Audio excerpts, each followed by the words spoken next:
Alors, on va maintenant et enfin entrer sur les situations cliniques autour du traitement du cancer de la prostate en étant volontairement assez simple dans la réflexion. On reprend notre première observation et en fait, c'est déjà un cas clinique que vous avez probablement fait si vous avez fait les cas cliniques dans l'ordre. Dans le cas suivant, dans le cas contraire, je vous laisse réfléchir et je vais vous donner les réponses.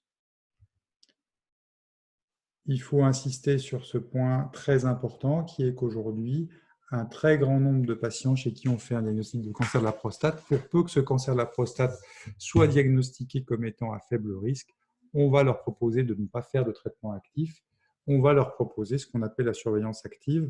On va voir dans le chapitre qui est concomitant à ces situations cliniques ce qu'on entend exactement par là. Voilà, deuxième situation, toujours notre patient de tout à l'heure, qu'on a surveillé, le PSA continue d'augmenter. Bref, voilà la situation chez ce patient. À votre avis, que va proposer la RCP dans son cas particulier? Je vous laisse réfléchir. Et maintenant, je vais vous donner les réponses.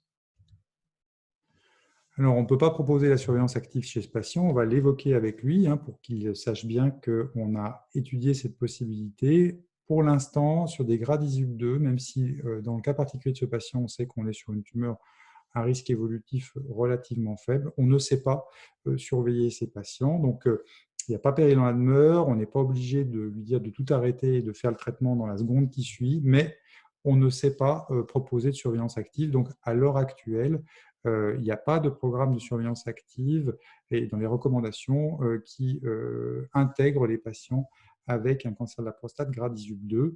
Donc, on ne va probablement pas proposer à ce patient de surveillance active. En tout cas, la RCP ne va pas les évoquer. On va donc proposer des options qui sont les moins agressives possibles. La principale, c'est la curithérapie, qui aura le vrai avantage, puisqu'il n'a pas de symptomatologie urologique, un faible volume prostatique et qu'il est par ailleurs asymptomatique sur le plan urinaire, de lui permettre peut-être de garder une activité sexuelle, puisque c'est le traitement qui est le moins toxique sur les érections. Peut se discuter aussi chez ce patient qui a finalement une zone très petite de cancer qui sera peut-être possible de bien repérer en chirurgie, de faire une chirurgie avec une préservation, donc une prostatectomie radicale. Même si c'est une option thérapeutique qui est un peu plus agressive, elle peut être proposée aux patients.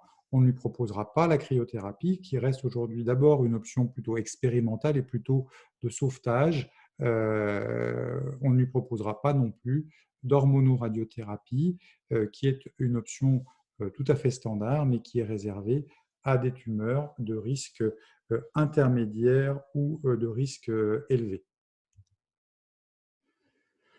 On retrouve notre patient chez lequel également on avait fait le diagnostic qui, cette fois-ci, lui, est Scorizub4 avec un PSA à 4,2 nanogrammes par millilitre. 3 biopsies positives. Donc, dans cette situation clinique, qu'allez-vous proposer comme option thérapeutique? Je vous laisse réfléchir et je vais vous proposer les réponses.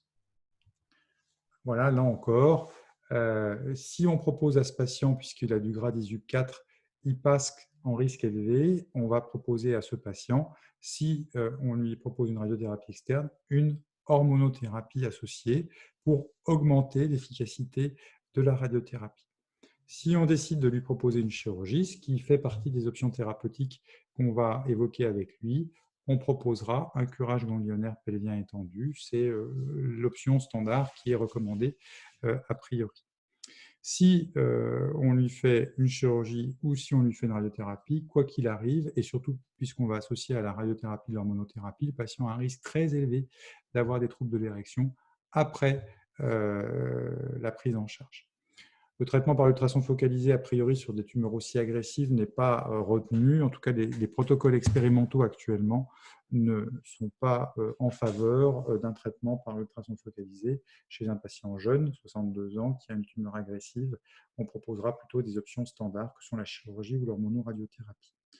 Enfin, Et ça, c'est un élément très important et c'est pour souligner cet élément que je vous ai donné ce cas clinique, même s'il est relativement caricatural, il faudra aussi tenir compte du fait que ce patient a une symptomatologie urinaire qui est assez marquée et donc il faudra bien penser à évaluer et traiter éventuellement les troubles urinaires du patient avant une radiothérapie si c'est l'option qui est privilégiée par le patient, car faute de cela, on pourrait être amené par exemple à arrêter la radiothérapie en cours de route, ce qui poserait évidemment de grands problèmes.